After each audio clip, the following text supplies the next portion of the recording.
जब जीवन की भागदौड़ में मन थक कर बैठ जाता है, जब अपनों के बीच रहकर भी भीतर एक खालीपन महसूस होता है,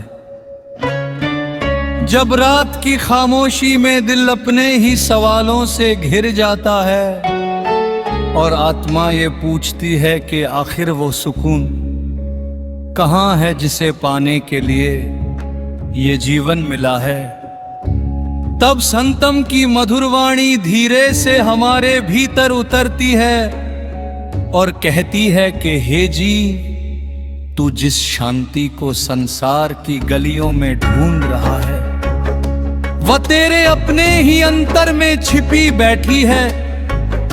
तू जिस प्रेम की तलाश रिश्तों में कर रहा है, उसका अथाह सागर तेरे निज घर में लहरा रहा है।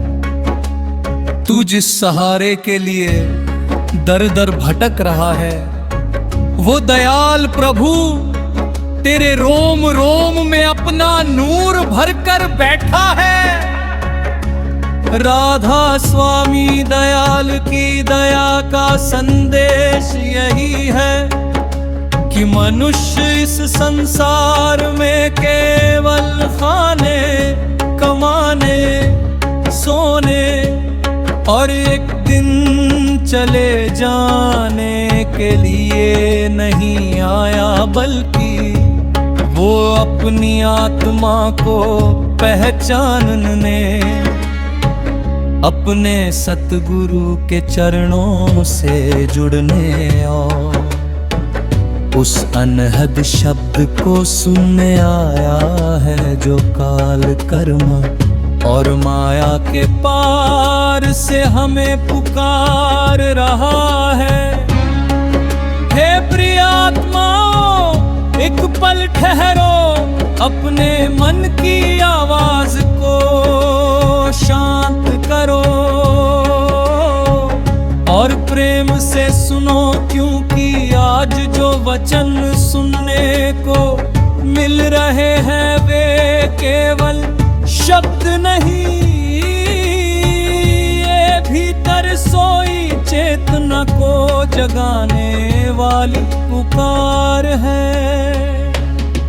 संसार का सुख उस ओस की बूंद जैसा है जो सुबह चमकती है और सूरज निकलते ही मिट जाती है। धन मिलता है तो और अधिक पाने की इच्छा जागती है, मान मिलता है तो उसे बचाए रखने की चिंता बढ़ती है। रिश्ते मिलते हैं तो उनके टूटने का डर साथ चलता है। इस प्रकार संसार का हर सुख अपने साथ किसी न किसी प्रकार का भय लेकर आता है।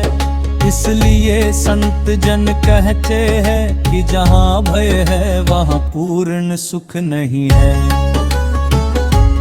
पूर्ण सुख तो वही है जहाँ आत्मा अपने मूल से जुड़ जाए, जहाँ सूरत शब्द में लग जाए, जहाँ मन सतगुरु की भक्ति में झुक जाए।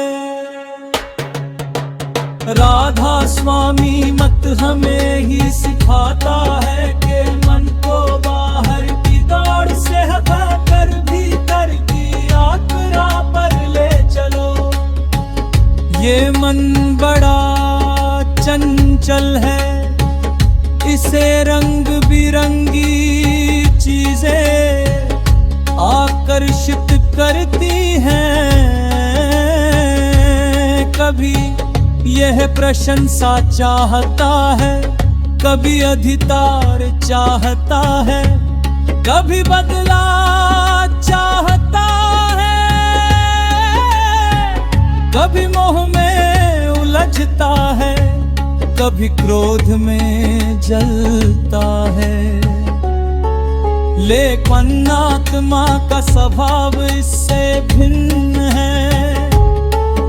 आत्मा शुद्ध है, प्रेममयी है, शांत है, प्रकाशमयी है।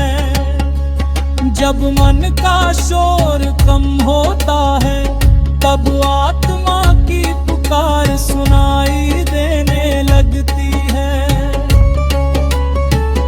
इसलिए सिमरन केवल नाम दोहराना नहीं, बल्कि मन के शोर को शांत करने की साधना है। भजन केवल बैठना नहीं, बल्कि भीतर उतरने का मार्ग है। सेवा केवल हाथों का काम नहीं, बल्कि अहंकार को गलाने का उपाय है। सत्संग केवल कथा सुनना नहीं, बल्कि जीवन को सत्य किया मोड़ने का निमंत्रण है। सोचो यदि खेत में बीज बोया जाए, पर पानी न दिया जाए तो फसल कैसे उगेगी। उसी प्रकार यदि ना मिला हो पर अभ्यास न हो, सत्संग सुना जाए पर जीवन में उतारा न जाए।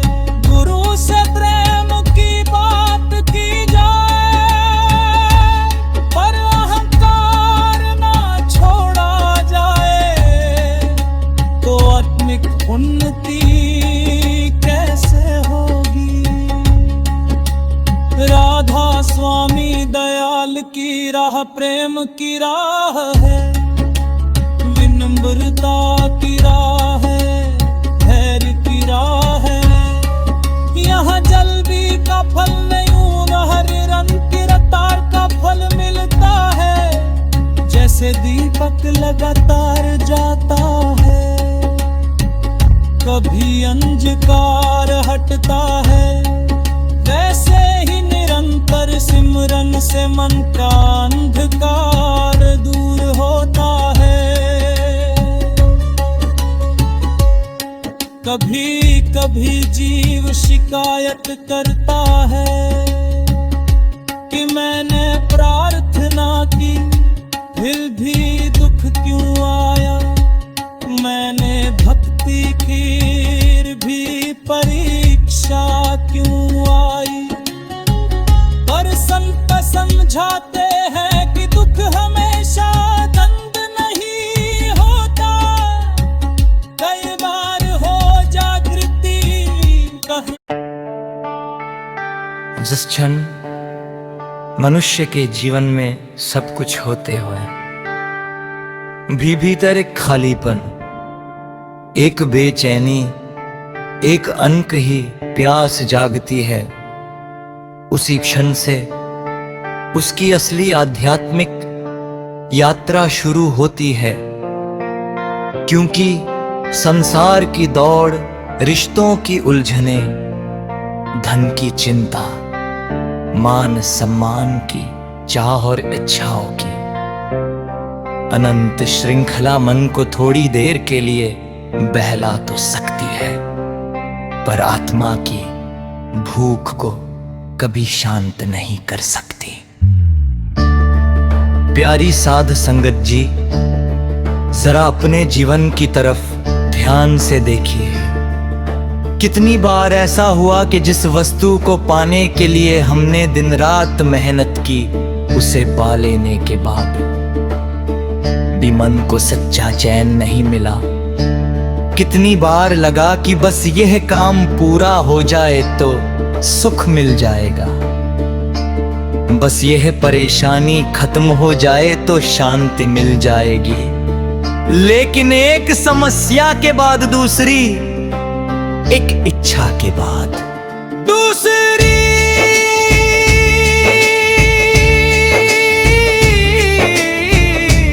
इच्छा कड़ी हो गई। इसका कारण क्या है?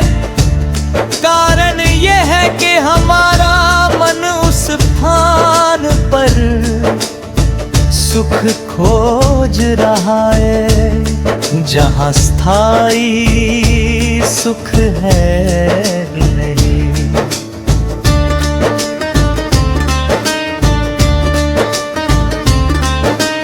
जैसे कोई प्यासा व्यक्ति रेगिस्तान में मृग तृष्णा को पानी समझ कर दौड़ता रहे, वैसे ही मनुष्य संसार की नशवान चीजों में स्थायी आनंद खोजता रहता है।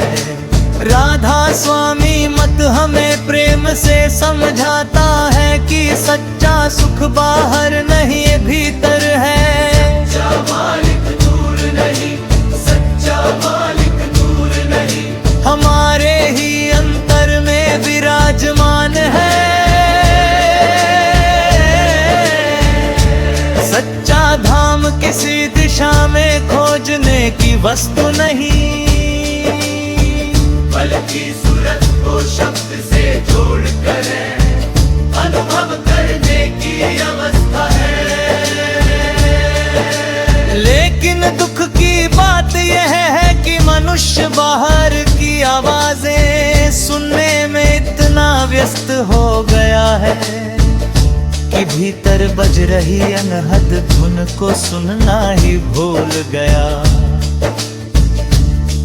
हम दुनिया की बातें सुनते हैं, लोगों की प्रशंसा सुनते हैं, निंदा सुनते हैं, बाजार का शोर सुनते हैं, अपने मन की इच्छाओं की आवाज सुनते हैं, पर कभी शांत बैठकर ये नहीं सुनते कि हमारी आत्मा क्या चाहती है। आत्मा तो केवल अपने मूल से मिलना चाहती है, अपने सतपुरुष से जुड़ना चाहती है, उस प्रेम में डूबना चाहती है जहां न भय है, न कमी है, न बिछोह है। संसार में हर प्रेम किसी ना किसी स्वार्थ से जुड़ जाता है, हर रिश्ता शरीर तक सीमित है, हर साथ एक दिन छूट जाता है, लेकिन मालिक का प्रेम ऐसा है जो जन्मों जन्मों तक आत्मा का साथ देता है। यही कारण है कि संत महात्मा बार बार नाम धाम स्मरण भजन और सत्संग की महिमा बताते हैं। सत्संग केवल कथा सुना नहीं है, सत्संग का अर्थ है सत्य के संग बैठना। जब हम संतों की वाणी सुनते हैं तो हमें अपने जीवन का आईना दिखाई देता है। हमें समझ आता है कि जिन बातों को हम बहुत बड़ा समझकर दुखी हो रहे थे वे वास्तव में अस्थाई है। आज जो शरीर जवान है कल वृद्ध होगा, आज जो घर हमारा लगता है एक दिन छूट जाएगा। आज जिन वस्तुओं पर अधिकार समझते हैं वे ही रह जाएंगे। जब सब कुछ यही रह जाना है तो फिर जीवन का असली कमाई क्या है? असली कमाई है नाम की कमाई, प्रेम की कमाई, सेवा की कमाई, दया की कमाई, विनम्रता की कमाई। संसार की कमाई मृत्यु के द्वार पर रुक जाती है, लेकिन भक्ति की कमाई आत्मा के साथ चलती है। इसलिए संत कहते हैं कि समय रहते जाग जाओ। तो काल किसी को सूचना देकर नहीं आता। मृत्यु न उम्र देखती है, न धन देखती है, न पद देखती है। इसलिए बुद्धिमानी इसी में है कि सांस चलते चलते उस मालिक से नाता जोड़ लिया जाए जिसने ये सांस दी है। प्यारी संगत जी एक बात बहुत ध्यान देने योग्य है कि मालिक तक पहुँचने में सबसे बड़ी नाझा बाहर की परिस्थितियां नहीं, मलकी अपना मन है। मन कभी कहता है अभी समय नहीं, बुढ़ापे में भजन करेंगे, कभी कहता है